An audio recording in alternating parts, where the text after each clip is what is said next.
Hey, what's going on, everyone? Welcome to the Monday evening live Honest Shoes Pastor live stream with me and Matt again. Here we are one more time. And tonight, I'll tell you what, I don't know if we've had so much traction on the social media on these Monday night live streams, except for tonight on the stuff we're going to talk about. Something apparently on one of the three things we're going to try to touch on in this hour. Touched a chord apparently with a few different people, so much so that we actually got some messages in the DMs about it, which I thought was funny. Yeah, just a couple. So tonight, guys, in case you want to know, or if this is your first time on, every Monday night 8 p.m. Eastern Standard Time, we go live. Me, Matt, hopefully Jonathan one day can join us as part of the Honest Youth Pastor team. Just talk about doing like actual ministry, out there with people in the world. How dare he actually do his ministry job? I mean, does he not know? He needs to spend more time on social media. Said no one ever. So. Yeah, no, that's true. So tonight we're going to be covering, as we have for the last two Monday nights, we're going to be covering some of the topics that were going on online this week, dealing with Christian culture. Now, all of this is able to be done because of you guys following, supporting, subscribing, liking, and then I want to just thank the Patreons because those guys they make all of this possible, everything you see. So tonight we're going to start off with a tweet. Now, I don't know how 2 videos in a row, Matt, we have a Jackie Hill Perry tweet that makes some sort of... the squeaky wheel gets the oil. Apparently. So last week she had one. This week she had another one. I want to throw this up. Now, guys, just to be clear, this is not obviously the full thread. There's an entire thread that goes along with this. But just to give you a kind of a preface, you can go look it up on our Twitter if you want. But the first thing here is what she said, which was, I really... be wanting to share how the Lord deals with me prophetically, but the saints get weird about stuff like that. And then the thing you'll see below, basically the general gist of it is she says that God primarily deals with her in her dreams. And then she goes on to a whole line of things where she has a bunch of stories of that happening, but she primarily pulls out a recent story where they were going to be done having kids, her and her husband, Preston, and they are... they both had apparently some dreams saying that you don't do that. He was going to go to vasectomy. Apparently the Lord came to him in a dream and said, no, don't do that. And then the Lord came to her in a dream and told her she was actually going to have a boy. So they didn't do that. They got pregnant. She actually includes a video in this thread of them doing like a baby reveal party. And in that video, underneath the video, the caption was that she was basically going to be like, okay, these dreams aren't real unless this is a boy, because that's what I was told was going to happen. And then a boy comes, and you can kind of see the reaction of both of them in the video in regards to that being a boy and what they had kind of seen. Now, the drama part of this whole thing. Twitter kind of went crazy. And just in case you guys don't know why that would have happened, Jackie Hill Perry kind of... her book that really got her famous was Gay Girl, Good God. And she kind of got her launched that way. And then she came out of sort of that book kind of details how she was saved. She kind of met the Lord in the charismatic Pentecostal movement. And then somewhere along that line, she went over to the Reformed camp and they embraced her with open arms. But now, like...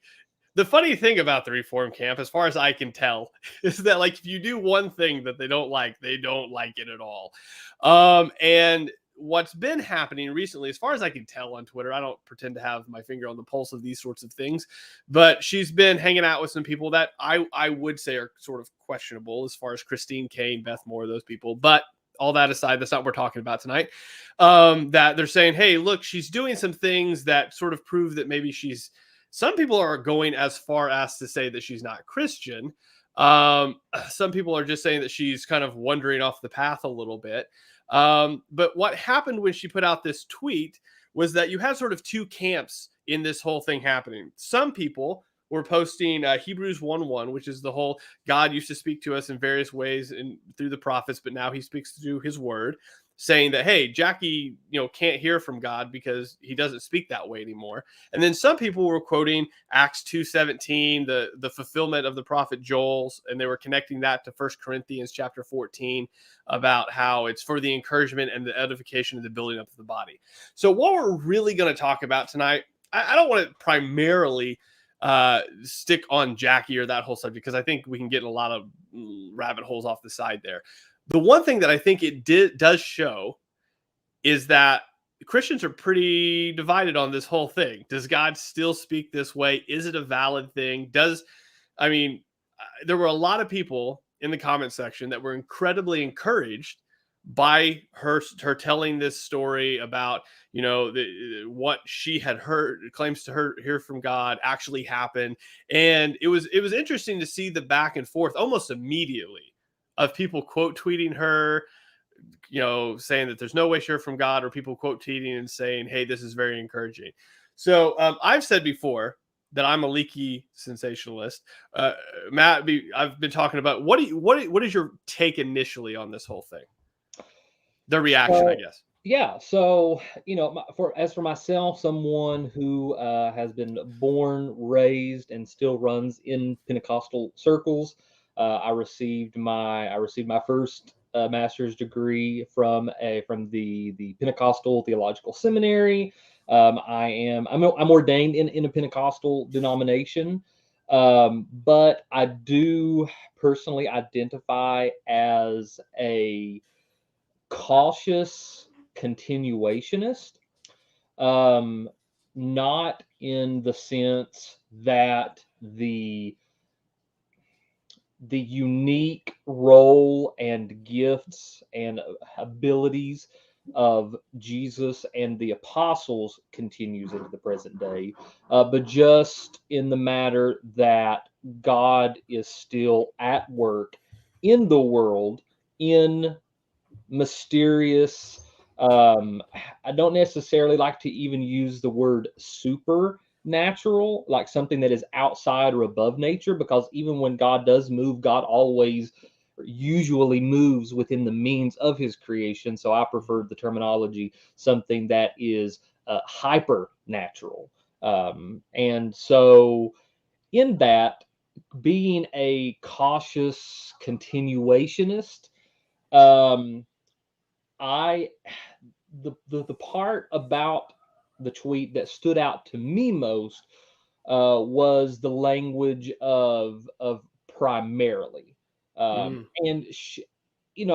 I don't know how loaded this particular term is, but if you are saying that the primary way in which you commune with God and God communes with you is through this, is through we'll say a charismatic function, then I would definitely have extreme reservations, because in my cautious continuationism, I of course give primacy to the revelation of Christ, because even in Hebrews 1, as much as people want to rely on that, it doesn't say, God now only speaks to us through the Bible. Because I mean, like at the time of this epistle / homily having been written, nobody may have even conceived of there being a New Testament at this point. This could have just been a very elaborate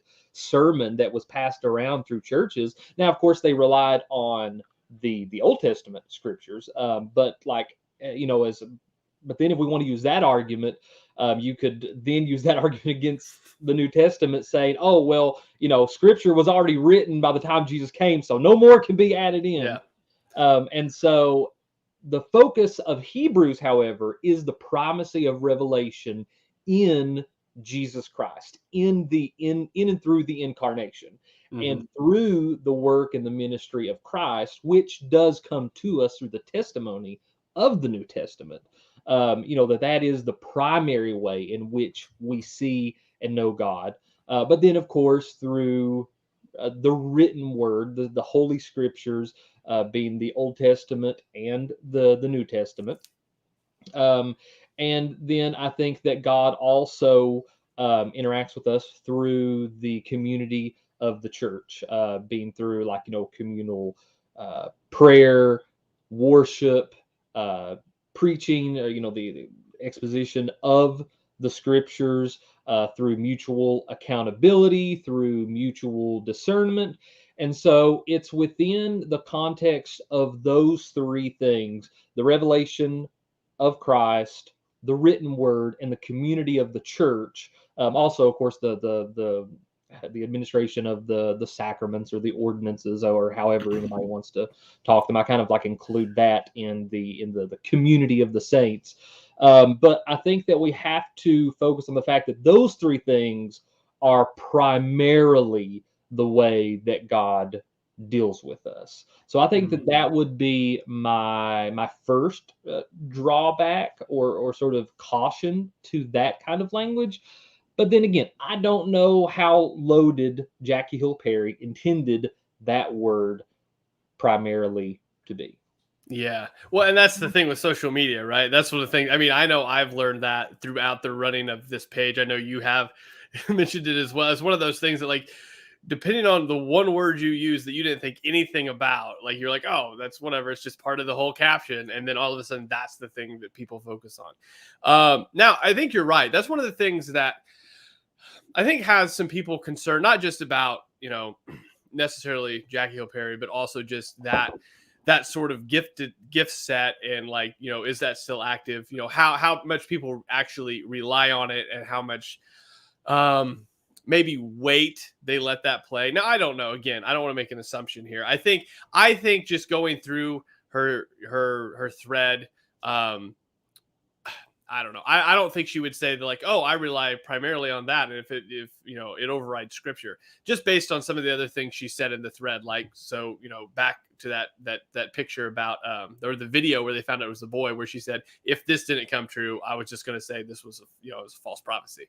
So I do think it's important, though, that, like, at least within our denominations, because I don't come from, like, our backgrounds are really different in regards to, I come from like a Wesleyan Methodist background where, like, you don't talk about the gifts. Like, you just don't talk about them. They don't happen. You don't speak about them. And if you have somebody do it, you're like, we'll ignore that, which is crazy. Well, I mean, that's even where I really differ from most of my peers and the people that I surround myself with.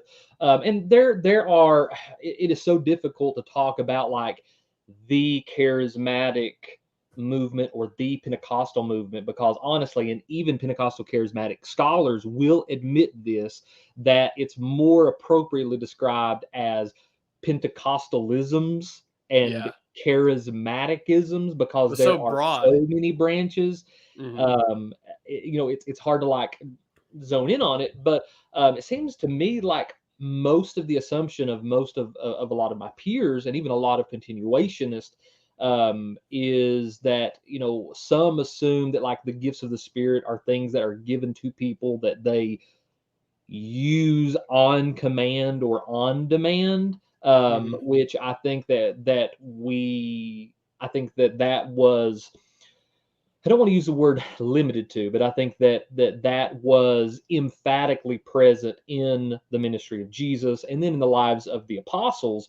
But even just speaking historically, after the lives of the apostles, you can read other first century writings, like early second century writings, like Ignatius of Antioch, and from the end of that early apostolic era onwards, beginning with the early patristics, those types of, like, constant signs and wonders that people just performed at the snap of a finger, or giving out prophecies, and healing by touch or just by shadow, that those things seemed to, like I said, I don't like to label myself as a cessationist. I am a cautious continuationist. But it seems like that the way in which those things functioned changed. I'll put it that way. I'm also not a dispensationalist either, so I can't also say that, like the dispensation of the apostles is over, so then everything was just like transformed and we're working under a totally new, different set of rules.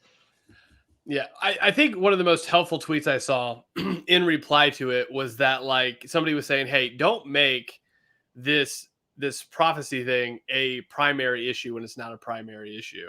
And I think it's one of those things that one of the ways that I was really opened up to it, to be honest with you, is because I grew up my entire life, again, Wesleyan Methodist. We didn't talk about it. We were at a conference one time and we were just sitting there. Session had been over. We were just hanging out with the kids.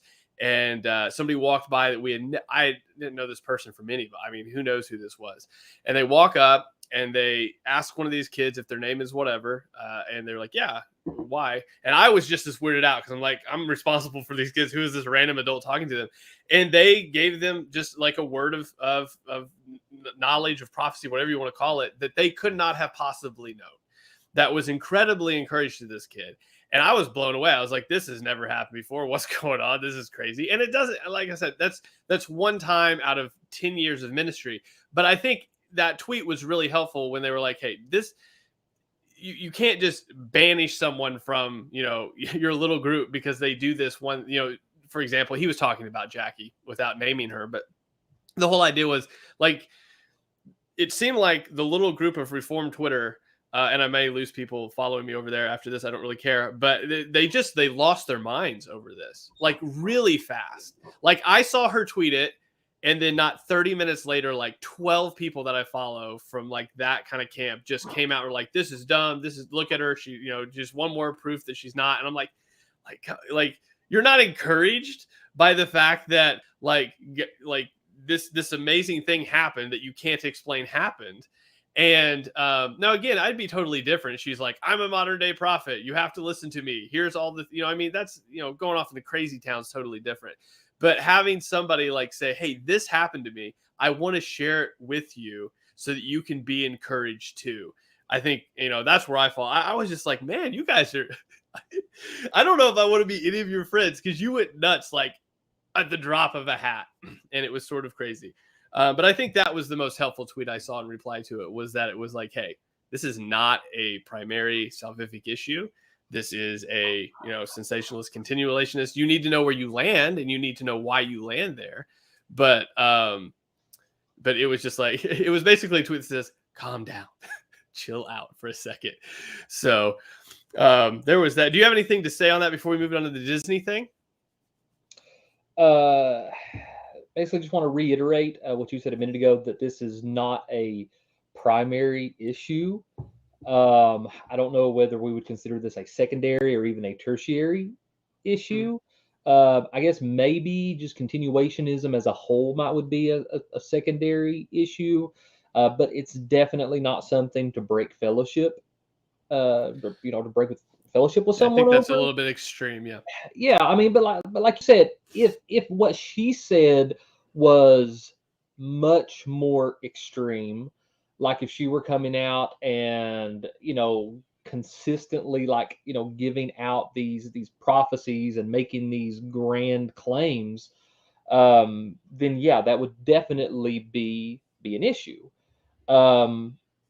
Like prophesying who's going to be president next, maybe. I don't know. Yeah. So something like that. But I'm not a psychologist, but like what I understand from even dreams themselves, it's just a collection of subconscious memories and experiences sorting themselves out. And so sometimes dreams can be sort of this thinking that we do, almost like a thinking ahead in our sleep, and sort of like this mental expectation. And I mean, who are we to say that God does not use those things to sort of lead us on our way, in the same way that our minds are transformed through the word and the intercession of the Spirit, and all of these things working together to coalesce into God performing God's will in our lives. Mm-hmm. Yeah, no, excellent point. All right, so next topic that everyone lost their collective minds over this last weekend was Disney came out. I'm going to show you guys a video here in a second. It's actually a clip of of two separate videos that came out that were kind of leaked. Was basically Disney executives getting together, talking about sort of the direction of the company, what's happening with the company as far as Disney in general, parks, movies, that sort of thing. I know a few weeks ago when the movie Red came out, there was a lot of blogs came out, a lot of statements came out about that movie. And then these videos that I'm going to show you came out, and everybody kind of was like, as well. So let's watch them, and then we can talk a little bit about Disney, because Matt, you just recently got back from Disney, so you can kind of tell us the mood there. So let's watch this real quick, guys, and then we'll get right to it. Disney's content. I grew up watching, all of the classics. They have been a huge, informative part of my life. But at the same time, I worked at small studios most of my career, and I'd heard, you hear whispers. I'd heard things like, oh, they won't let you show this at a Disney show. And I'm like, okay. So I was a little sus when I started. But then my experience was bafflingly the opposite of what I had heard on my little pocket of Proud Family Disney TVA.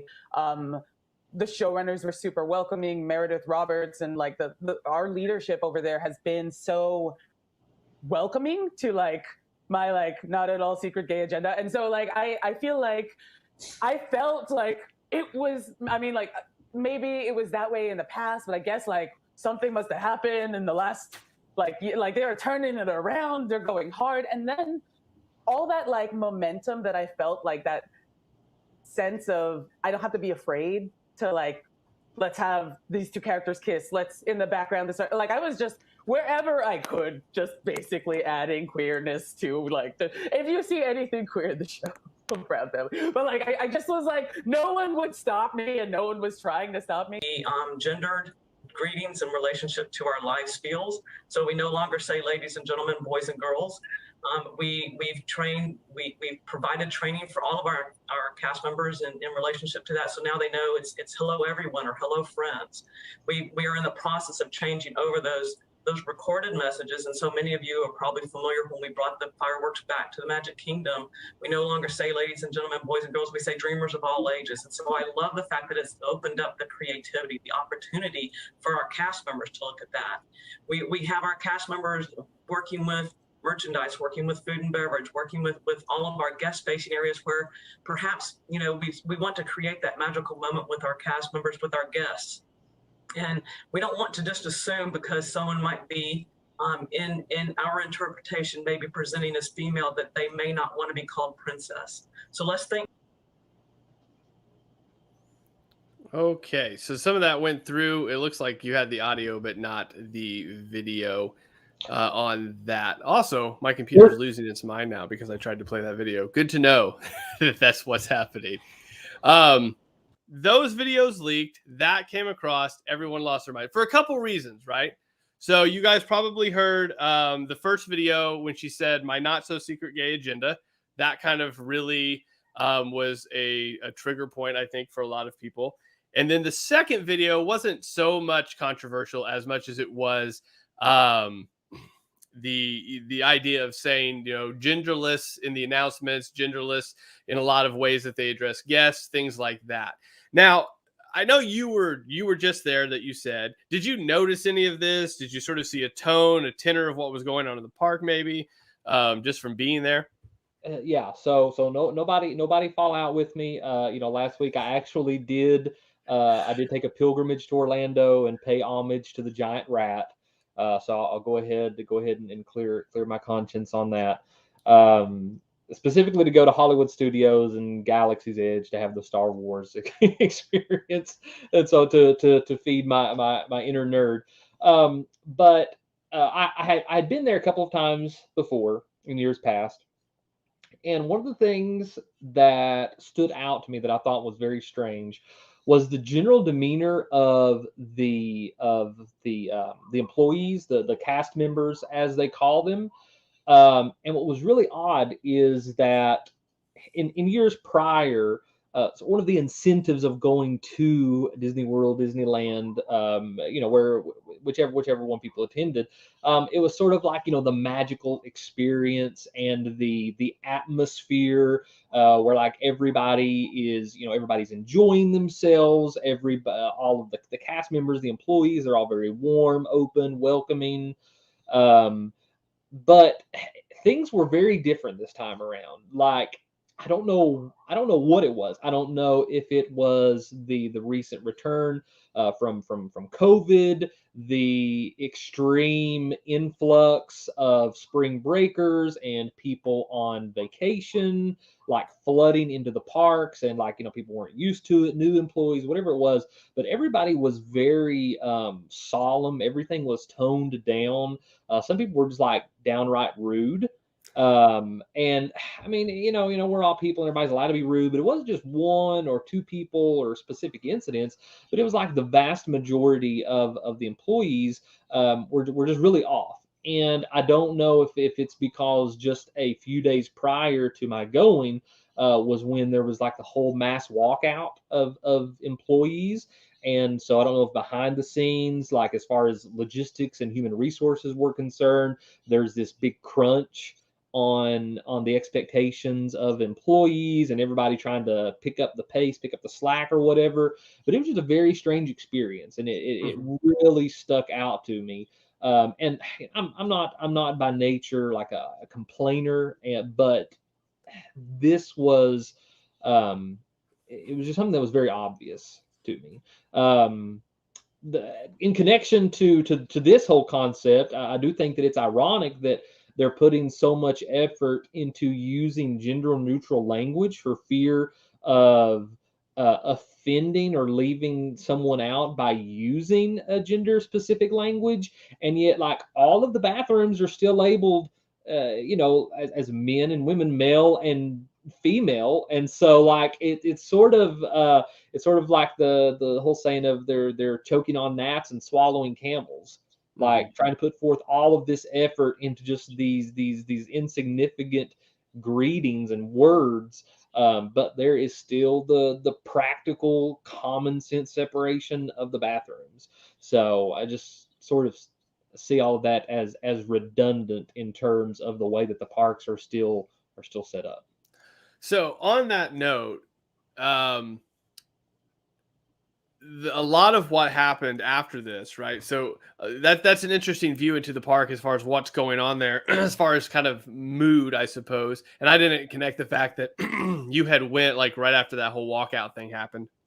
But what I did see is a lot of people talking about boycotting Disney, counseling Disney Plus, not supporting their shows, that sort of thing.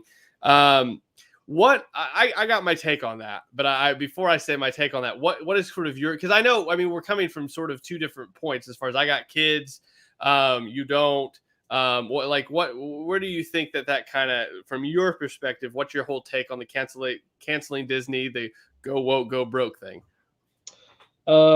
I think that if that is your personal conviction and that is something that is set in your mind and in your heart, and you think that is best for you personally, is best for you spiritually, and also your way of trying to impact the culture and society and making your voice heard, then I think that's great. Then you should follow your conscience, because whatever is not of faith is of sin.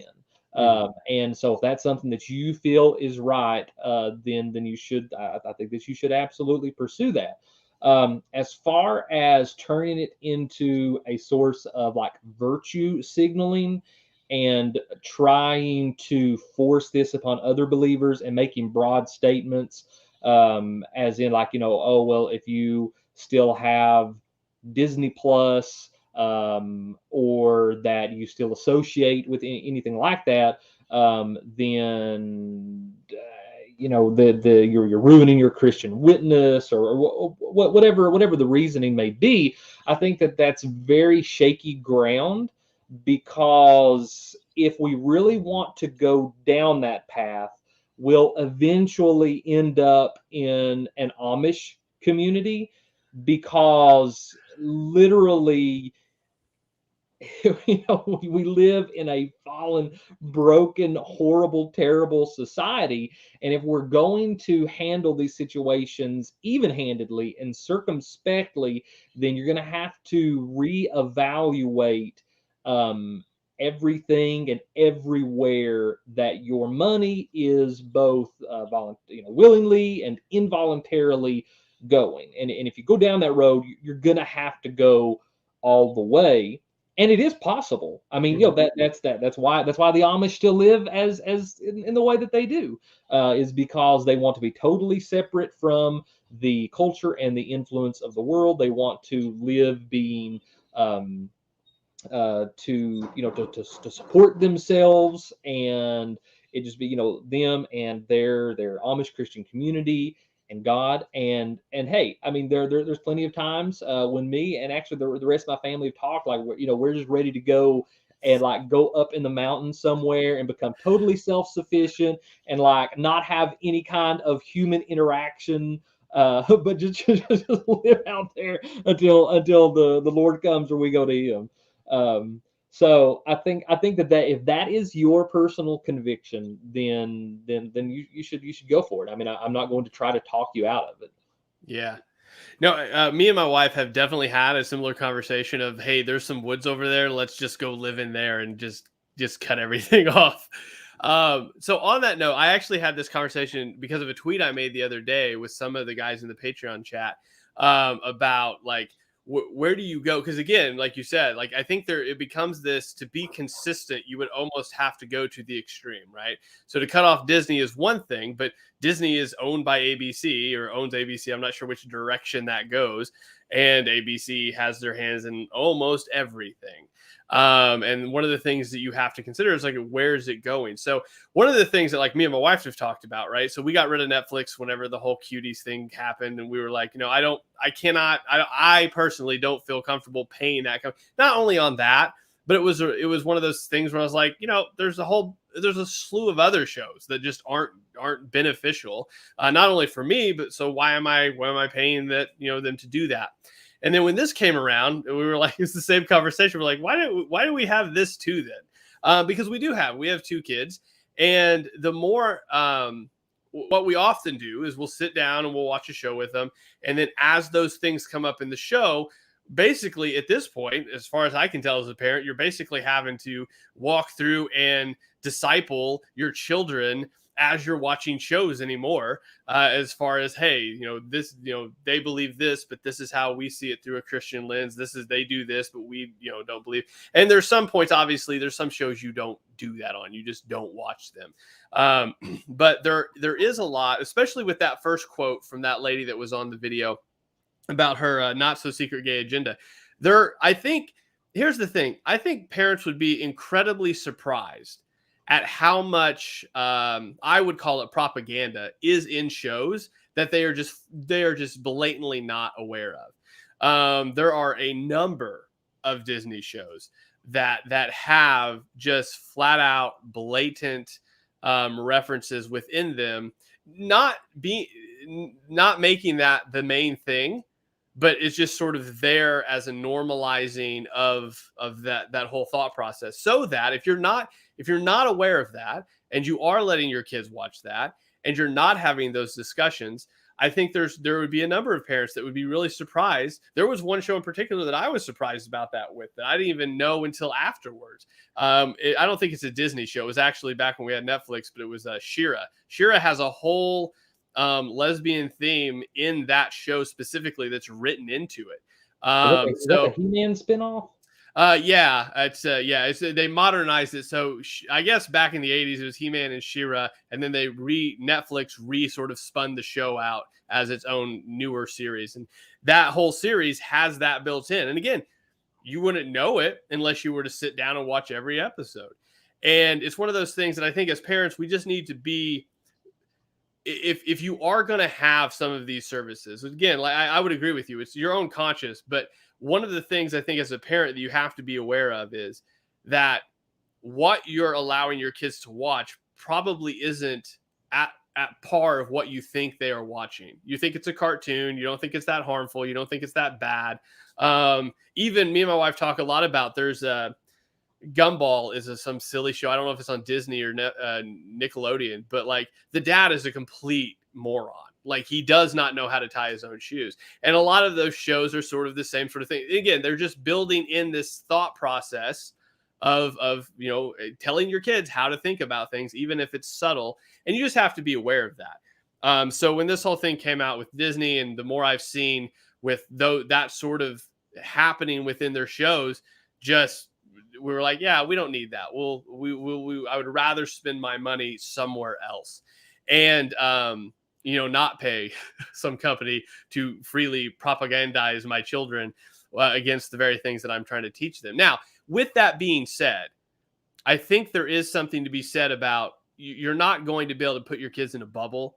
It's just not going to happen. You may be able to put them in a bubble for a little amount of time, but eventually they're going to go out into the world.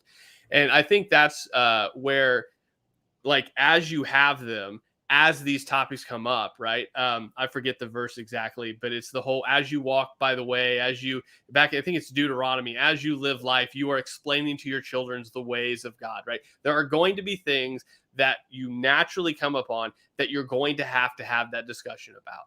So yes, don't deliberately put things in front of your kids' faces that are against what we believe as believers.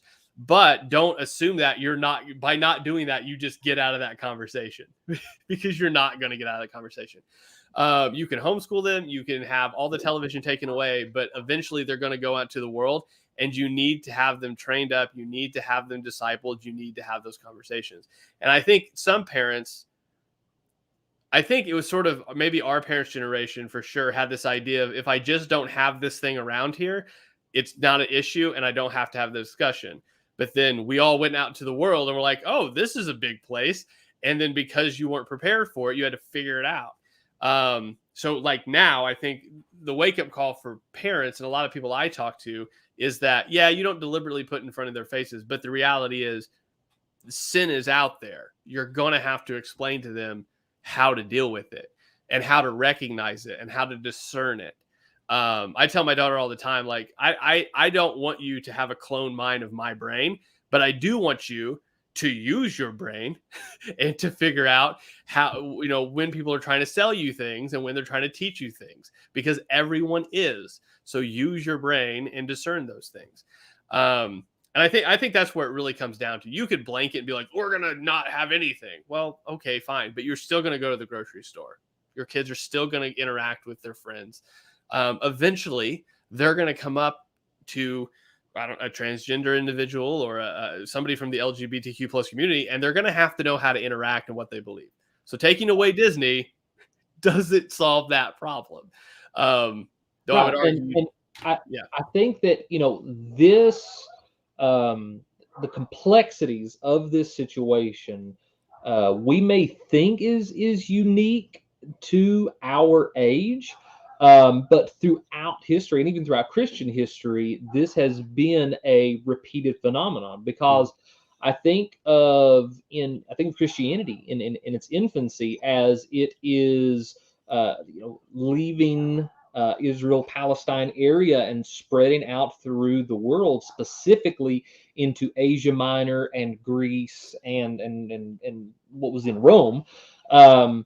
People would have, specifically the Greeks and even the Jews living in Greek society, would have been incredibly immersed in these very same types of the same type of social cultural propaganda. I would even go so far to say that it was worse, because at least in the modern world, as of right now, things like prostitution is still illegal. When we walk down the street, at least in America and most of the Western world, there are churches on every street instead of all of these temples and shrines and so on and so forth.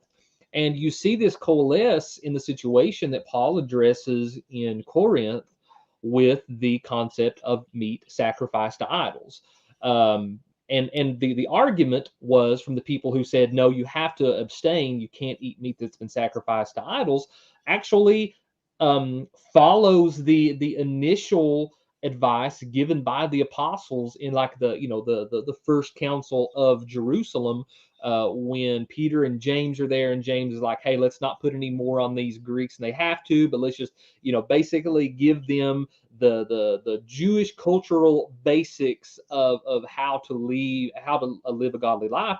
And one of those things was to abstain from blood and to not eat meat that's sacrificed to idols. But then you have Paul over here telling the Corinthians, like, if it doesn't bother your conscience, then it's okay. And if it does bother your conscience, then just don't do it. Now, Paul could have said, no, it's horrible. It's terrible to eat meat sacrificed to idols. You are just going to have to work and search through the marketplaces until you find meat that is not sacrificed to idols. And then that is the only meat that you can buy.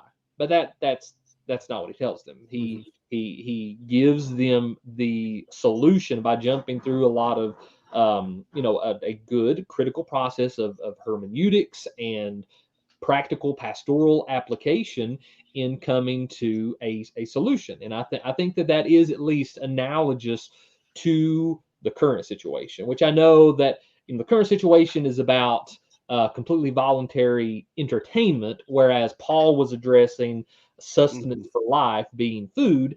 But you can at least you can go to those extremes. You could say, well, they didn't have to eat meat, or well, they could have at least searched for meat that hadn't been sacrificed to idols. They could have went out and raised their own meat, or went to a specifically Jewish market. But that's not the kind of legalistic, black and white, cookie cutter, copy and paste answer that Paul gives. Yeah. So real quick, I know we do. I want to touch. We don't have a lot of time left, but I know we definitely want to get to the abortion thing. But real quick, I've got one line, and then F, do you want to answer this question with kind of a real short answer? Victoria asked, "How do we teach them being our kids, how to critically think through these things?" And my quick answer would be this: to teach them by watching us, right? So one of the best ways that I found to do that is just show that, like, I'm critically thinking through things. So when something comes up, a controversial topic on the television, and we start having a discussion, it's not necessary for me to talk through all the steps of my thought process, but I do that so that, they can sort of hear that process. So my answer to that really quick and simple would be just by watching us. That would be the simplest way. So. Yeah, absolutely. I think another commenter provided a resource here. I'm not familiar with it, but it looks like Hannah says that a good book is Mama Bear Apologetics. So that may be something that viewers can look into. And I think the Victoria actually had just responded to Hannah there. Yeah. But I think that as far as critical thinking, as you said, definitely to provide that kind of parental example for them to follow. But I think that good, honest, open, direct, age-appropriate conversations with your children, and also maturity-appropriate conversations with your children about a variety of topics that they are going to have to face into the world is necessary. The quick way out is, well, because I said so, or well, because that's just the way that it is. Like that's more of an excuse than a reason. Like, critical thinking is taking the available evidence, the available facts, our experiences, bringing them together into conversation, and then coming to an appropriate solution with that. And so teaching kids to think that way, especially in the younger years, will only compound and allow them, hopefully, to surpass you in terms of their success, in terms of their godliness and their devotion. Because what parent doesn't want their children and their grandchildren and so forth to have better experiences, to do better, to go beyond what they themselves have.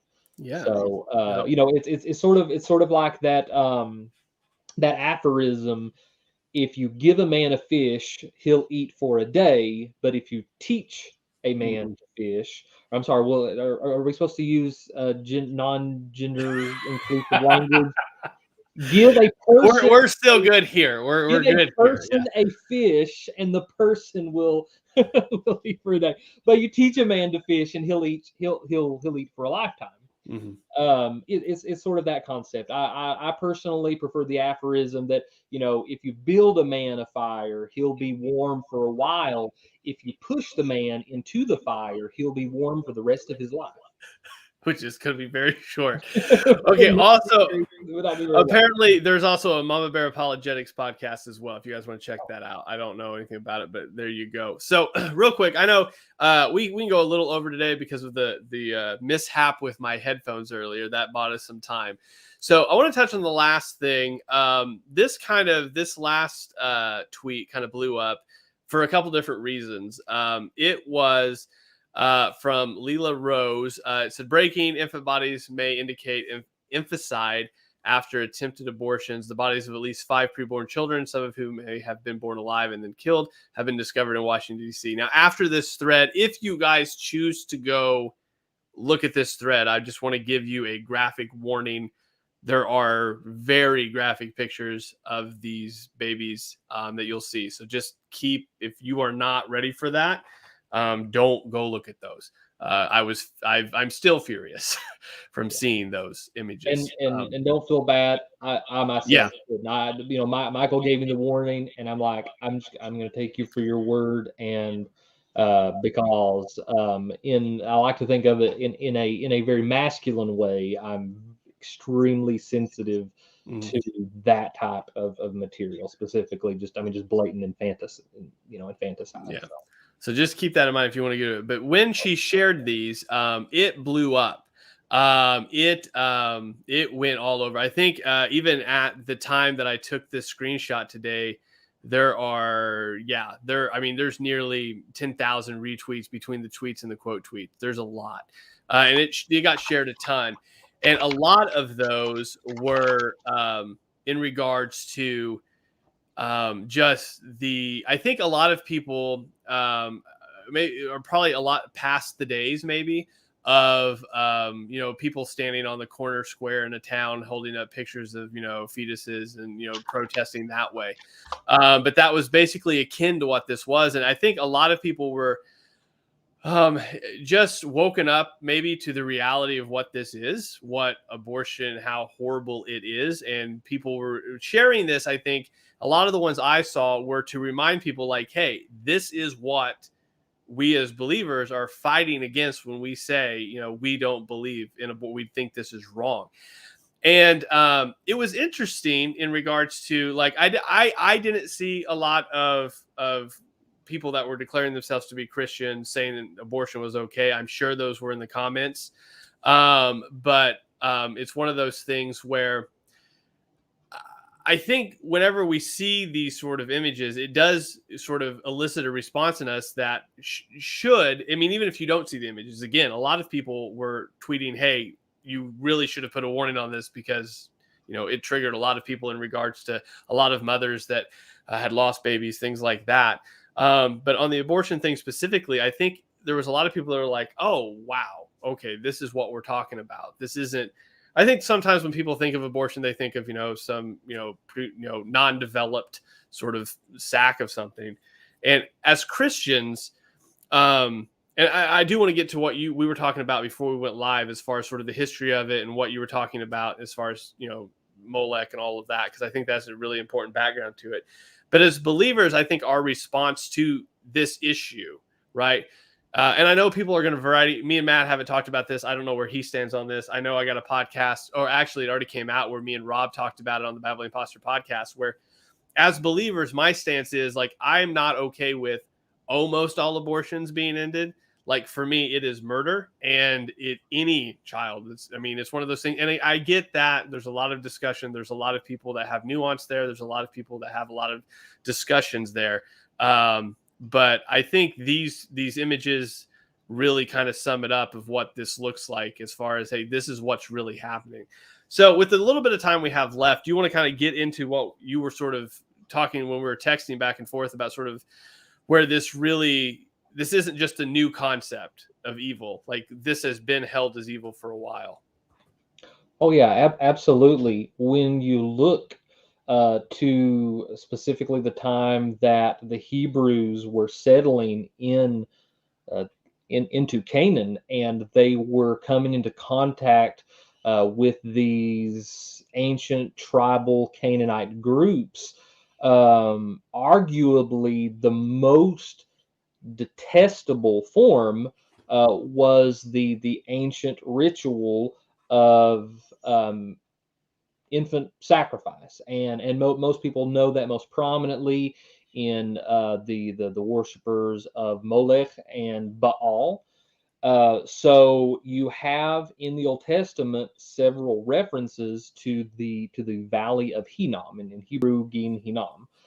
And in this particular valley, which is actually just outside of where Jerusalem would eventually come to be founded, in this valley is where either the majority or the central site of where those worshiping Molech and Baal in the act of child sacrifice, they would come to this to this valley in order to cause their children to pass through the fire of offering these burnt sacrifices of either fetuses that had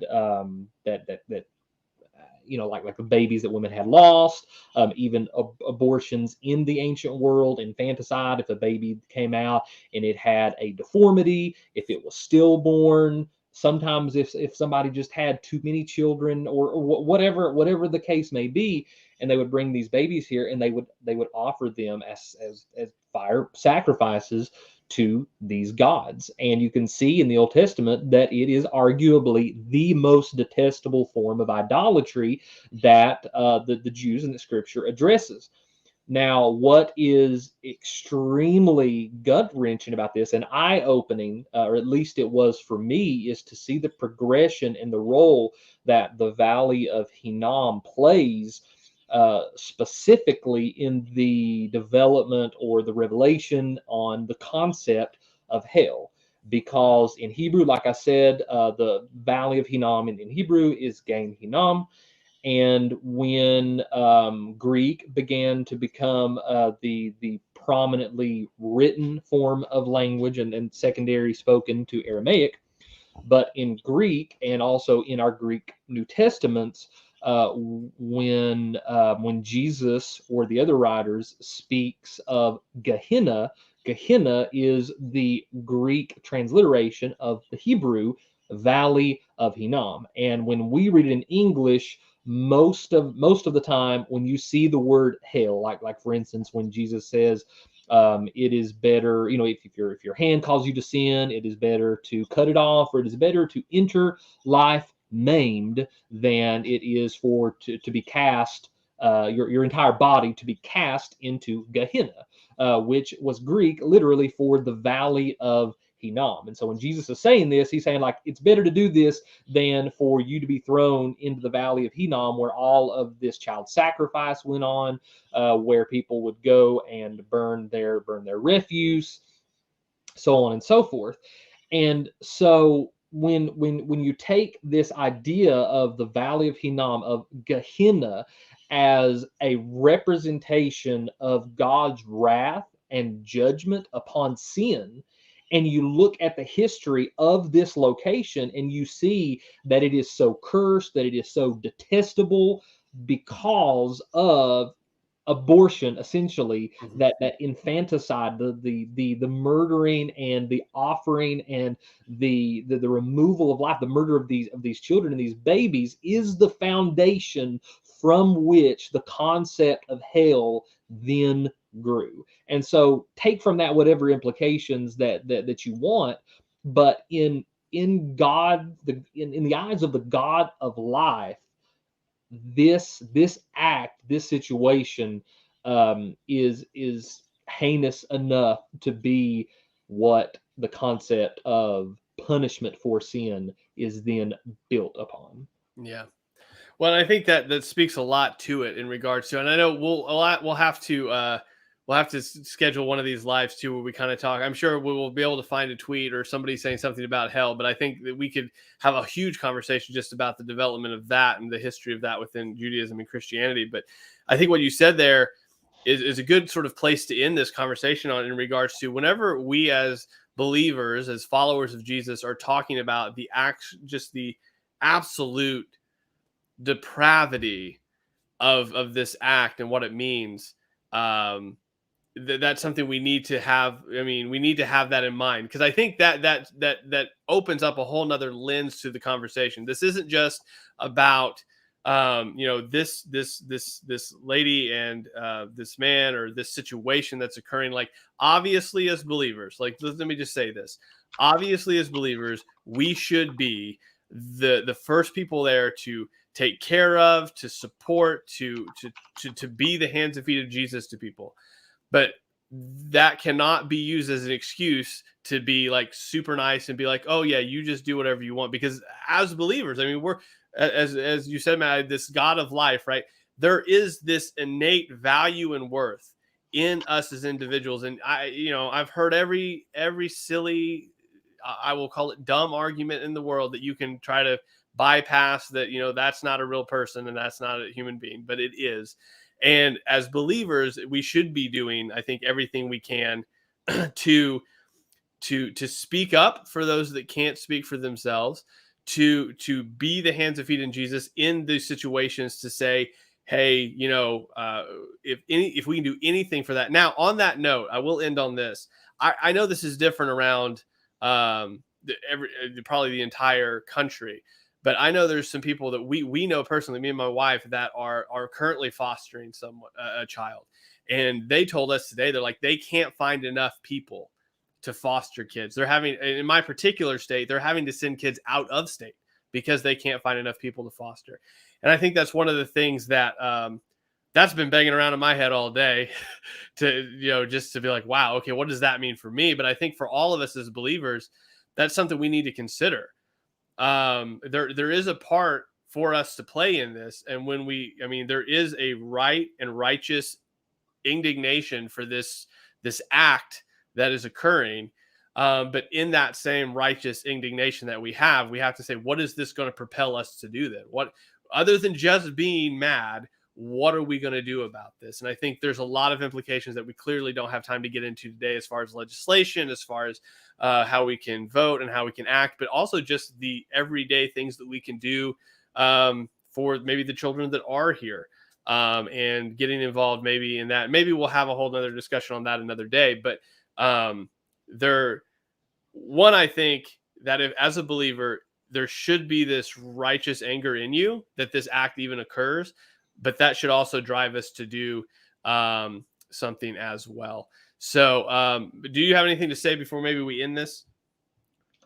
No, I mean, I think I'm good. I think it's just about time we can wrap it up. All right, guys. Well, hey, thank you guys for joining us. Another Monday night live stream. Sort of ended on a not happy note there.